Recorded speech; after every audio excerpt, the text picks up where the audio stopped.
I'm gonna get right into it here. I want to teach you, the consumer, the difference between real, authentic barnwood and the fake stuff. Something that looks like this. So there's a lot of people out there trying to trick you, for lack of a better word. And I just want to try to educate people whether or not you're going to buy from us or you're going to buy from somebody else, so you can make sure you're getting what you paid for, and that you can kind of call them out on it if they're not necessarily being truthful. If you're going to spend this kind of money, I'm not going to try to sugarcoat it. This is high dollar product. And if you're going to spend that, why not get the real thing versus getting something that's fake? And this is $12 to $14 a square foot, believe it or not, and they sell it all day long. But yeah, I'm just trying to educate people. So I'm going to get right into it here. A few ways to tell. The top three. First one would be the dimensions of the lumber. So the width, the lengths they offer it in, and being able to vary the thickness. Most people are going to have like two sizes they run at, because it's just what their machines are set up to do. But if it's all 1/4 inch thin or 3/16 of an inch thin, that doesn't really sound like the real thing to me. That's just my personal opinion. I order samples from people just to kind of see what's out there, and especially since if I don't have what you're looking for, I want to be able to recommend somebody to you and know that they're selling a good product. Just trying to be smart. But different widths, our material off the barn is going to come from the stuff you get in when you take down a barn. Is going to be anywhere from 19 inches. I've seen stuff as wide as, check out the Instagram page if you don't believe me, and down to 4-inch wide. There's going to be some kind of variance in a really old structure. You start getting barns that were built in the 40s, 50s, or at least re-sided sometime in that time frame. Then you're probably going to have all 10-inch boards, or all 8-inch boards, or all 6-inch boards. But the original siding is going to be varied width. So if you find a company that's only selling one width, 4-inch, 5-inch, 6-inch, and that's all they carry, it's probably not real barn board. It's probably property fence or snow fence. And chances are they also only sell it in up to a 5-foot length or a 4-foot length. You know why? Because fences are only so tall. That stuff's it only took 5 to 10 years for it to turn like this. I mean, you could get a color like this in 5 years, and then you can almost take it and rub the gray right off of it, because it's not very deep. I mean, you see how thin that is and how flimsy it is. And it came from the northeast region, pretty much the whole north, all the way to the west coast. They put up, if you're from there, you'll know what I'm talking about. They put up snow fences every year, and they're only 4 foot high. Looks a little something like that. The roll of fence you get in. These are terrible pictures, forgive me, but and then once they're installed, they look something like that. And then your property fences, they're all about between 6 to 8 feet, but your pickets are only 6 inches wide. That's why they end up with a 5-inch wide board. They might tell you it's barnwood, but if you read on their site, you'll see some kind of disclaimer. Usually it says they also use property fences or snow fences, which basically means they don't have real barnwood, probably ever. They're getting that stuff for really cheap, and they're selling it to you for really, really expensive. So another way to tell is the lengths, like I just said.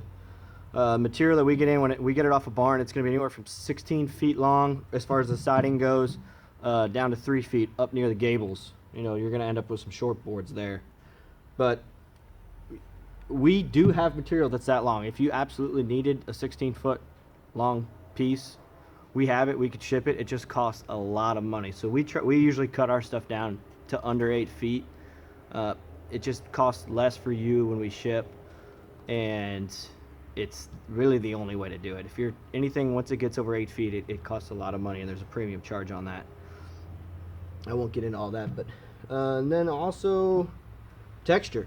So this material started out a lot like this, and you can see this darker area here's the hard grain, and this wider area is the soft grain. So as wind and rain, where is that board, this white area is going to be the first area to go, and that's the soft grain. It's going to be removed, you know, down, or it's going to wear down, and you're going to end up with the high grain that stays where it is, and that gives you this really pretty texture. Hopefully you can see that on that board, and it from the erosion, you know, years of wind and rain, and it's, you know, this stood through time, and there's something to be said about that. Here's the extreme end of that weathering.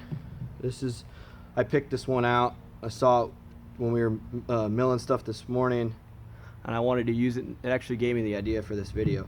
You can't fake that. So hopefully you can really see, I'm trying to give you a good angle there, how deep some of that those grooves are, and that high grain that was left over. Just beautiful board. So that's going to end up in somebody's home, and they'll probably hopefully think that's their favorite board. But you can just also be aware, you could somewhat fake this.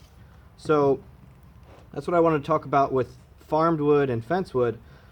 With farmed wood, they take it and run it through a wire brush.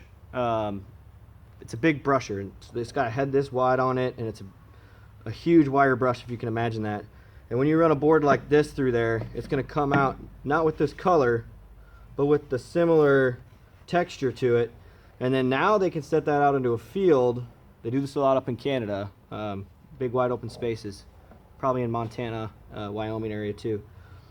And they set up teepees, rows of this stuff. You'll see it just lining a field.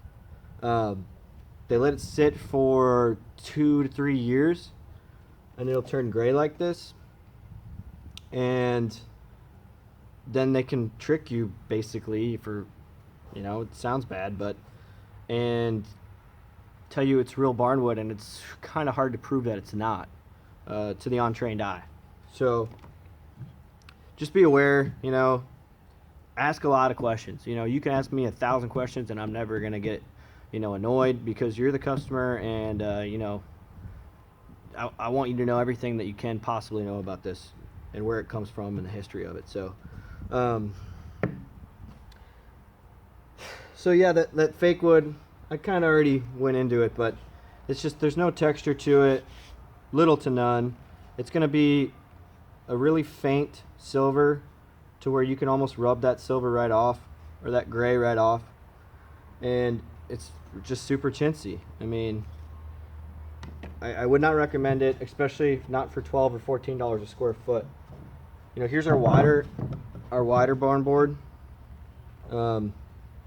This piece is going to be obviously cut to the same width as this one was, but this is a 4-inch width. You can see the difference between that and an 11-inch width. It's just the characteristics you're going to get on your wall when you put up these different widths is pretty amazing.